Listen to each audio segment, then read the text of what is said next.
Well, hello. This is Brian Loeber, Pastor Brian from Nampa First Church of the Nazarene, communication pastor, and I'm sitting here with our NMI President, Sharon Mowry, and we're so excited to be telling you about Faith Promise Weekend, which is coming up in just a week and a half.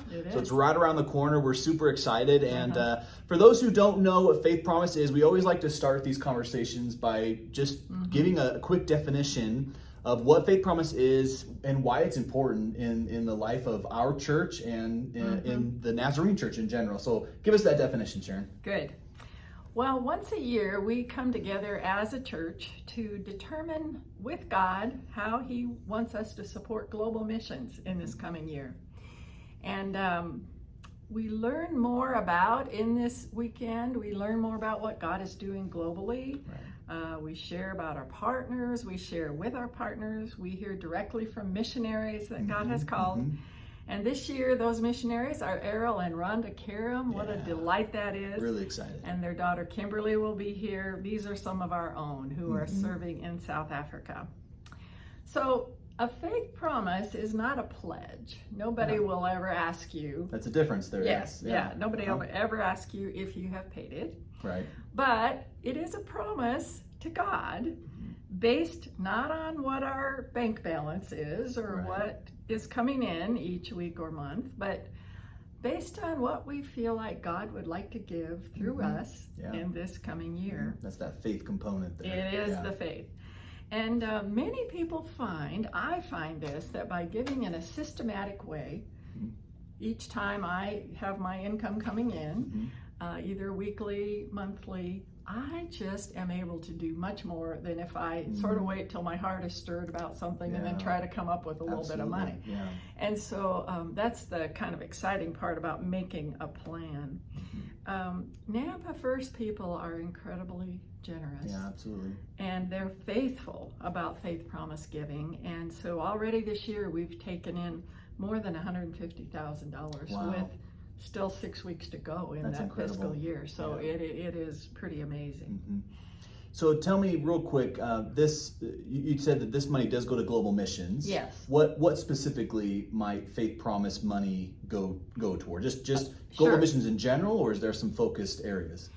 For us, there is the World Evangelism Fund. You'll hear more about that on the weekend, especially from the Karams, about how that supports our missionaries around the world. But in our case, we have partners, which are Southeast Asia Field and Cuba.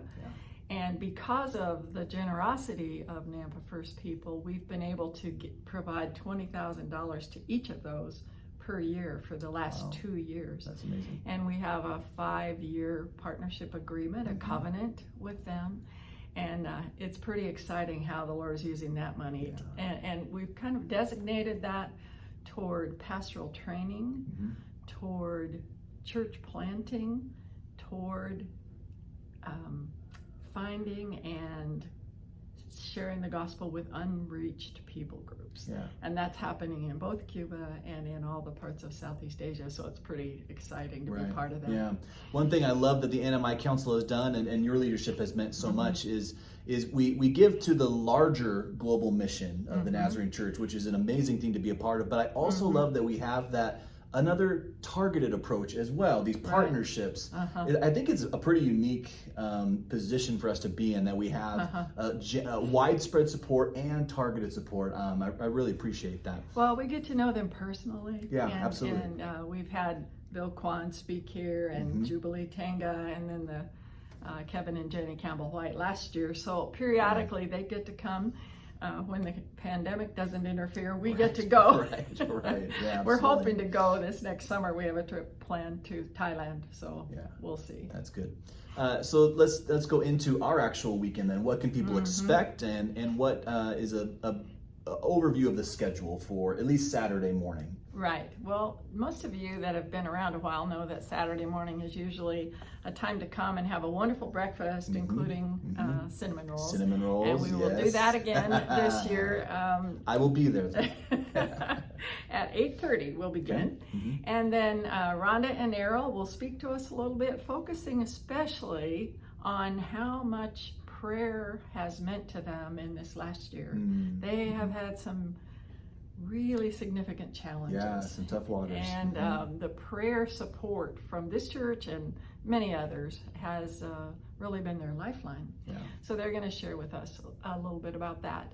And then, as some of you know, we've typically done a project like crisis care kits or warm baby kits or school kits last year.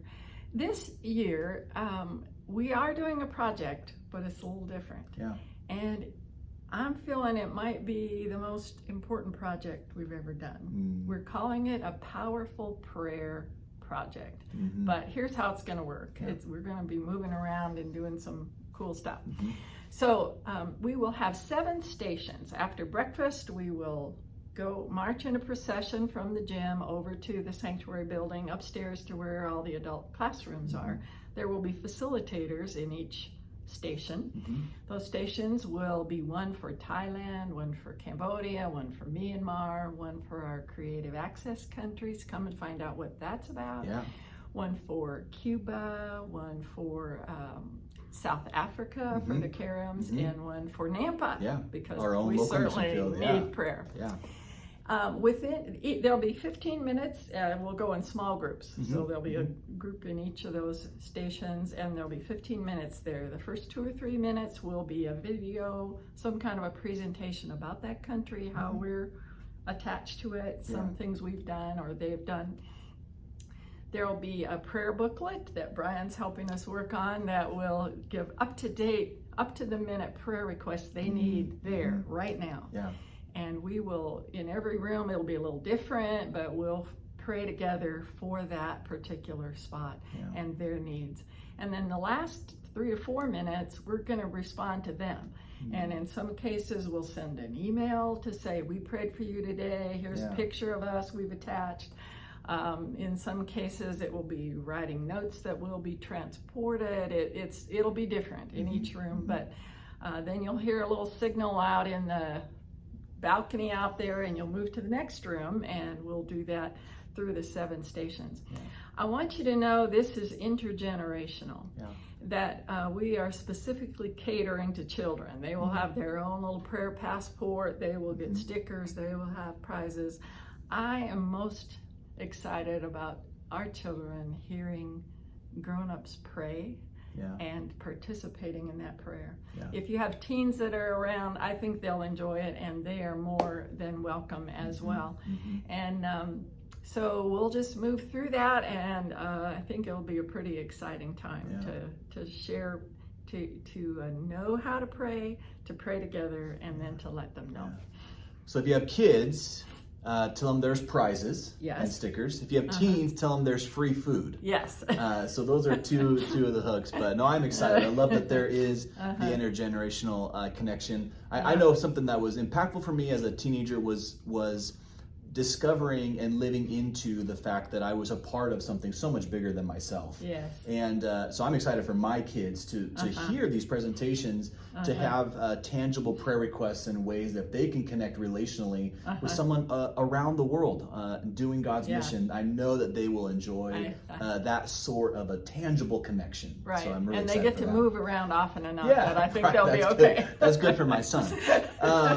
So and then when we're done with the prayer piece of this, you've got something else kind of fun for families to do as they leave. We do, and we've kind of tried to do this at other Faith Promise times, but this year, Neva Boyd does this wonderful job of collecting cookies and goodies for shut-ins, for our people that are not able to be with us that morning, but that we want to know we remember. So we're going to ask each family, couple, single that are there to stop by at the East Foyer and pick up one plate or bag of goodies and have an address, and just drop that off on your way home, and maybe spend a few minutes cheering that person up. That'll make a huge impact. It's such an undervalued thing. It's just a couple minutes, a quick stop and a hello, and yet that person, it'll make their day. That's a really cool piece. Which is also a neat thing for kids, I think. Yeah, absolutely. Yeah. So now take us through Sunday. We'll hear from the Karims in the morning. What else can we expect? Well, on Sunday morning, they'll be in both services. They will be sharing with us about their work there, some of the ways God has worked miracles, some of the miracles they still need.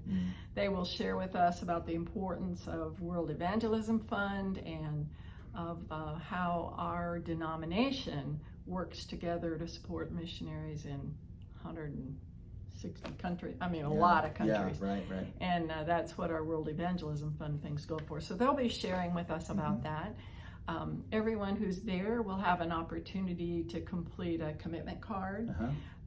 Those that are watching online can do that online as well. And so we will just together be praying as we go into that. Lord, what's my piece? What's my part? And as we all do that together, it just makes enough. Right. Yeah, we think, well, what can I do? Well, you can be part of raising hundreds of thousands of dollars. Yes. That is incredibly impactful around the world. Share with us just kind of quickly our faith goal as we step out for this next year. This is a faith goal.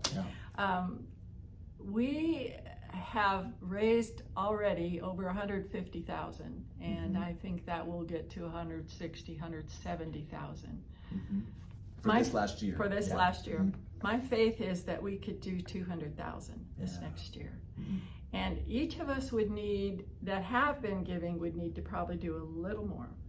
And many people who have not yet found that blessing will need to jump in. Absolutely. And I'm going to encourage kids and teens, if you get an allowance, tithe and then do a little more for Faith Promise. Absolutely. And it's so wonderful to be a part of what God is doing and know you made a difference. Yeah, absolutely. You get to be a blessing and be blessed in the same process, which is great. Yeah. So Sunday night, we're going to hear from the Karams again. We're in the gym at 6 o'clock. We're going to have more of a full worship service. We'll have some music and we'll hear from the Karams. We'll have a chance to ask them some questions. So there's some give and take there, which will be really fun. Yeah. And something different this year is that gathering is going to be live streamed as well. So if you are a streamer and you engage our 9 a.m. service that way, you can go to the same two places, our Facebook page or our YouTube channel at 6 o'clock and engage in with that service as well. So we're really excited to offer that as an option this year. So, well, Sharon, thank you so much for your leadership. We're really looking forward to Faith Promise. Again, that is a week from tomorrow, a week from Saturday. So about a week and a half, the last weekend of January. We're so excited. Yeah, 29th and 30th, that's right. So we hope that you will engage whether you're online or comfortable coming in person. We hope to see you Saturday morning, Sunday morning, and Sunday night. So we'll see you there. Thank you.